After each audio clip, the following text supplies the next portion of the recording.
So sometimes that will happen where someone will bring up a happy picture, and it's kind of difficult to sort of figure out exactly. I just try to leave it at, okay, we ask the Lord to show us something. He's brought something. He knows things I don't know. I'll just keep trying to work with this. But I'm not likely, unless he just is really surprising, I'm not likely to do a timeline with a happy memory. I mean, if we're resolving a memory, then I'm not just, here's this happy memory, now we're going to do a timeline. I did think about it for a minute, but it just didn't. I kind of thought there was going to be something in a loss of him that was maybe what was eventually going to come. And of course, when you started talking then about the 18-year-old, that 18-year-old point, and that he was not available, and then as you brought in those other pieces, it got closer to emotion, all right? Before that, it was just kind of these little snaps. So what I tried to say was the remembrances of that time. We couldn't go back to say, okay, we're only going to deal with riding the bicycle through the rain, or we're only going to deal with crying at 1 o'clock every day. And so it's like, okay, but all of those things represent loss, disconnection, all of life uprooted. Excuse me. So I can go, goodness. I can go to the remembrances of that particular situation. Okay, somebody else talk, because apparently I can't. Hi, Candy. Question. I know that the second year and going through the healing timeline, you continue to go back and ask what the Lord's heart was in all of this. And I guess kind of used to doing the healing timeline of inviting Jesus into a memory scene. Now maybe I missed when you did that, or I wasn't sure. Because we didn't have an actual memory scene, I felt like, okay, I'm just going to ask him to speak to her, okay? Because, I mean, where am I going to invite him in? When she first said that he said to her when she was riding on the bike and crying out to him, and he said to her, I'm right here. But it's like, well, do I take her back to riding on the bike because the Lord has something else to say to her? Or do I take her back to the honey jar? So it was just, okay, Lord, what do you want to say to her here, as opposed to see the Lord in the memory, see if it changes in any way. So that's the reason why I would go ahead and ask what he wanted to say to her at the memory scene, as well as at the end of the timeline, which that's kind of the place that I'll usually ask that question. Is there anything you want her to know about your heart and your truth? That I'll usually use that question, but I used it both places, all right? So supposedly, if we had an actual memory scene, then we would see what Jesus would likely progressively change the scene. That's oftentimes what happens. He shows the person where he was, we come through the timeline, we go back, then there's some other open up of that memory scene. Now, she did get a little bit of that because she remembered that she had a boyfriend and he was a really significant relationship. Now, it hurt later, and they were doing things she didn't want to, but that wasn't a part of the initial picture. So whenever someone says about a memory scene, or in this case, those remembrances, whenever someone says, oh, I didn't remember that, that means that we got enough integration around the emotion and the frustration that now their brain is letting them see something else that was there all the time, but they were just so sort of caught up in the loss or the sadness or the trauma that they didn't remember what happened after that. It's very common for people to have a memory scene that's beginning to get resolved, and then they remember that there was a comforter there, a person, their mom came in at just the right time, the neighbor knocked on the door at just the right time, whatever. But that is completely lost to them until some of the trauma starts to resolve in the memory scene. But then it is very common for them to go, oh yeah, I completely forgot this happened. And it will be something good that was kind of, was some kind of provision for kind of the crisis of the moment. So we had to work with remembrances and not memories. And that hasn't happened. That doesn't happen very often. But the thing that we would really want to avoid, what was good was that all those remembrances were close together at the same time. I don't want a remembrance at 18, a remembrance at 20, and another one at 22, and she keeps giving memories like that. Or whoever, the person, keeps bringing up memories like that. I want to try to keep them to that really specific space, which was great. You did. All of those were right around that time of going to college, so we could kind of work with that. And then we really don't want, here's this trauma, but then that reminds them of this same trauma that was sort of similar 4 years later. We've got to keep them, especially if it's a very traumatic situation, we've got to keep them in that one trauma or one memory, or too much will get activated in the brain. It'll be hard to get them through that whole thing without a whole bunch of timelines. Well, Heather?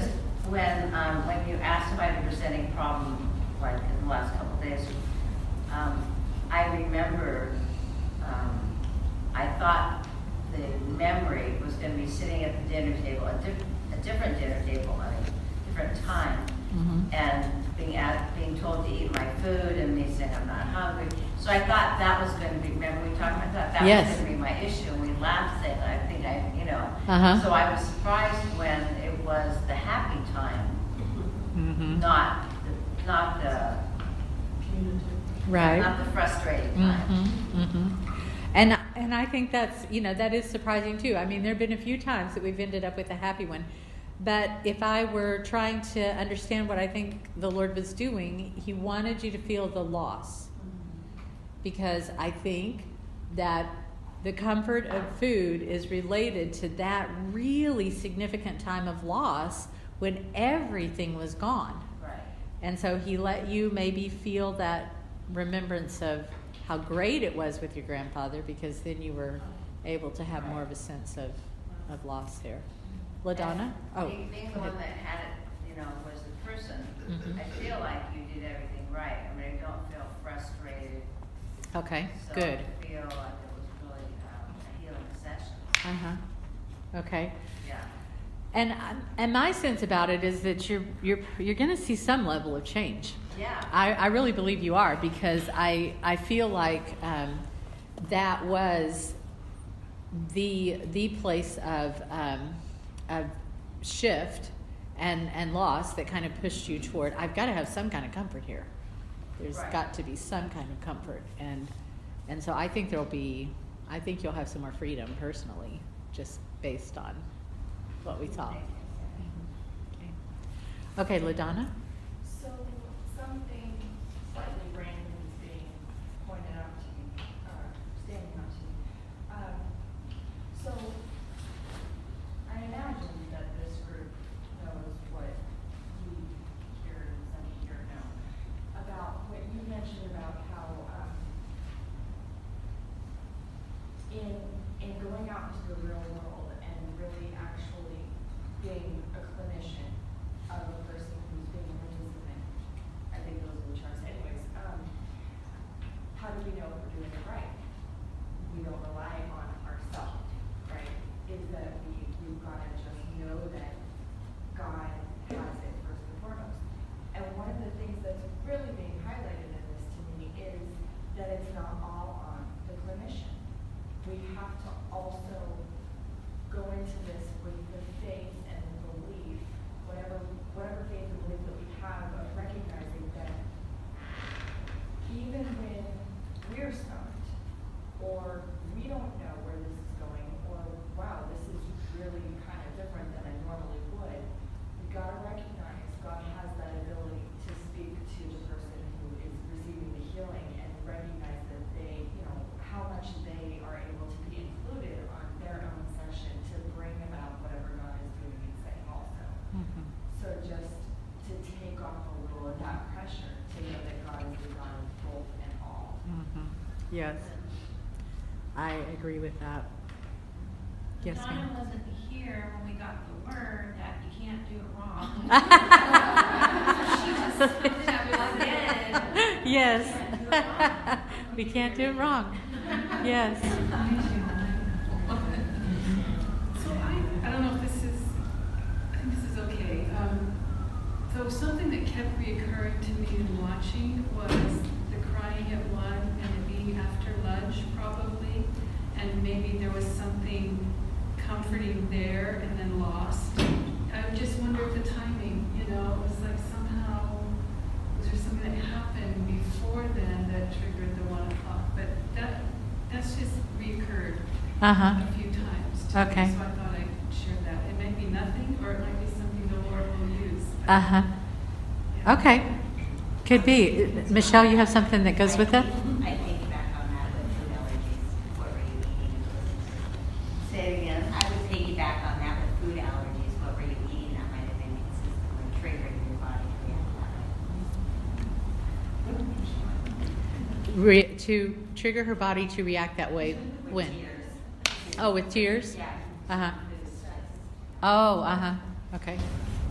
I just think it was I was in school Uh-huh. at the University of Oregon Uh-huh. in the gray. Uh-huh. When I came from sunny California with a lot of love, but I didn't have any connections. Uh-huh. I Yeah. think it was just. Okay. And maybe whoever that guy was, maybe he was just someone that was a friend, Uh-huh. and so I did. I don't remember crying on his shoulder or anything, but he said, "Man, you cry every day at 1." I'm like, "Oh There was a maybe comfort there. Uh-huh. And Yeah. wait." Uh-huh. Okay. Okay, Becky, and then oh, well, yeah. You go ahead, Becky, and then Tracy. I was just noticing how similar it is to the, is it the Emmanuel process we did on On the the phone? conference call? Uh-huh. Uh-huh. But that was a much shorter without the integration in the center. Mm-hmm. How do you decide which one of those modalities you go to? Mostly just a sense of direction from the Lord. But I will tell you that I've used, since I started training in it, I've used timeline ministry with just about everybody I've worked with. Because I just feel like we all need it at some level, or that it will be beneficial to all of us at some level.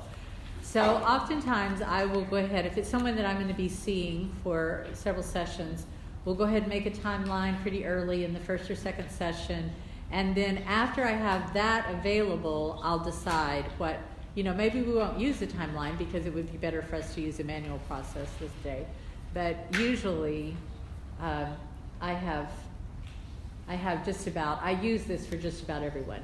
Now, with that said, some of you aren't going to ever use this at all, because there will be something else that really you see the Lord move through that's much more comfortable to you, or just seems to be a better fit, and that's okay too. My kind of overall picture with the schools and what God might do down the road is that we're going to have a lot of people who have come through and learned a lot of different modalities, and over a period of time we're going to discover, oh yeah, these are the ones who really do the open door work. When people need to start cleaning up their generational lines, and right now I'm going to say it, send them to Celine and Candy. When they need to start doing that, go that direction. And then when it needs to be some kind of integration or some kind of timeline work, send them to Desi. Or, I think we could know each other enough to kind of know who feels best with which modality, and then we could have some idea of, and that doesn't mean we're all going to be doing it all the time either like that. But I think there are places where you just kind of specialize. Yes? So on that conference call, Yes? I experienced some really good healing, but then I went and was reading the timeline book, and the same issue is coming up in a much different way, in a much deeper way, and I see it as I'm reading the book and thinking about my timeline over here, I see it rising up throughout my life. So I just feel like that integration is so much more solid. Mm-hmm. Mm-hmm. And It was interesting. I think it's reasonable that we approach similar situations with different tools. That can be layered healing for us. So I would kind of be aware, maybe a timeline session is on that issue is going to be the next step that the Lord kind of opens up or leads toward. Okay? On a conference call or not. Yeah. And then I just two things real quick when you're talking about doing it right or whatever. I love when things are unexpected because I feel like that's when we know, one of the ways we know that God's doing it because we would never pick that. And so I love that. And then the other thing is when she said that she saw the apple tree and you said eat from the tree of life in the sun. You said in the sun. And I thought of eating from the tree of life-giving food and into the sun in Jesus. So I don't know how that comes together. Yeah, I saw that. I felt that just spiritually eating. Yeah. Or even just eating food that's life-giving, not dead food. Right. So, But I haven't gotten there yet. Because I know that's what I should do. But yeah. I thought of the same thing, but that when, to be able to identify when the search for comfort is happening and going to the tree. Yeah. Yeah, it's always that choice, huh? Yeah. Okay. Anything else? Anything else you would like to share about what it was I'm excited like to be there? Color in my book. Yes, that's good. Yeah. And yeah, go ahead. It's just good. I'm excited to go over it and think about it and process it more. Like I told Desi, I felt a little bit of tension being up there in front of everybody, but at the same time, I felt like I got a lot. Good. I've had sessions before, so I feel like I got more than I probably would have in a session with just the two of us. But I was Good. also aware my body was a little bit, because there was, yeah. Good. I'm sorry I called Andrea Andrew the first time through. Did you catch I that? noticed that. Did any of you who knew she didn't have an Andrew know that I wasn't reading the paper correctly? Okay. For Andrew, after that. What was that? I kept seeing if you were going to bring that memory up again about Andrew. No, it was Andrea. It was what her daughter's name when she was born. I'd like So. to know more about the 4 adopted children. Yeah, I know that does happen when we use someone's timeline. Things come up. Okay, so yes, Celine. I feel compelled to say this because I remember you telling us this is that when we have the demonstration, that it's not okay to go and ask them questions about their timeline stuff. That You is. say it in your deal. I do. Okay, so right that we let, if someone else talks to us about their situation or about it, then we are okay to have conversation at that point. But we do let their experience and their timeline be theirs. Yep. How Okay. about the person says you can ask me anything you want? What now? Hey, then we can ask you about the 4 I don't, there's that, if someone wanted to ask about any of it, that would be fine. I don't Okay. care. Okay. So there, she brought it forward. Okay. So. going to say the same thing, so. I was going to actually say the same thing. Well, why don't you go ahead? You want to go ahead? Do you want to say anything about it because it caught attention? That one, yeah, when I was about 40, our biological kids were 17 and 18, and we realized, oh my gosh, they're going to leave the nest, and we were only 40, and so we talked about being missionaries, and I didn't want to leave the United States. We said, how about doing foster care? I'd seen some kid on TV in Portland, a black boy named Jimmy, that needed a dad. He wanted to play baseball and football, and I cried in front of the TV, and anyway, so I said to my husband, let's do foster care, and he said, but we don't have a big house. I said, we could move and be a missionary, but you wouldn't. We have 3 bedrooms. So anyway, bottom line is we felt like our call was to do foster care for babies. So we took a little baby, and at 3 months, and felt that was what we were going to do, is take care of her until she found her her, either went back to mom or found her adopted home. Well, 10 days later, we met her older brother and 2 sisters. They were 10, 11, and 13. And the first time that I met them, I was like, I took the baby to Children's Services to have a visit with her mom. I remember giving the baby to her mom through the caseworker and seeing the back of her mom, and she was thin with long blonde hair, and she just looked really cool, and I was like jealous because this was my baby, because I had, anyway. But anyway, so those 3 kids, were 10, 11, and 13, and it was very clear that they needed to have a home. And so we started saying, because the mom was on the street and not mentally well, we would like to adopt these children. So we met the mom, the baby came in February, we met the mom and the kids in March, I did. And when I left Children's Services the first time, all I could say was, wow, wow, wow, because I was very struck. And then I started to invite them to the house, and then in October, their foster mom, so that was March, we sort of met them and knew them all summer, and in October, their foster mom got cancer, and once they figured she had cancer, they immediately pulled the boy and put him in our house. And by this time, we'd added on to the house, and then in December, the girls came. So they were 10, 11, and 13. Now, the kids are 26, and then in their 30s. And we adopted 3 of those 4, and that was, yeah. The oldest one was 14 by adoption, and she was starting to run away. And yeah, but we're still, yeah. Okay. So that was, and then after that, we went back to our calling of foster kids for foster care for babies, and we never intended to adopt, like ever. And then another baby came. She came at 17 months, left at 2 years. At 7 months, left at 2 years. That was really, really sad. At 4 years, I got a letter in the mail from her prospective adoptive mom saying, can you watch her? Anyway, so she came back. So she's now our 22-year-old. And then we said, we can't keep doing this because we're getting older, blah, blah, blah. So we just did emergency shelter for kids, and got 3 in a van, crazy situation.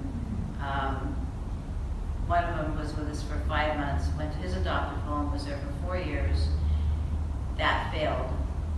The Lord brought him back to us. I saw some lady in church that I'd never seen before in church. She recognized me, told me Brian's adoption had failed.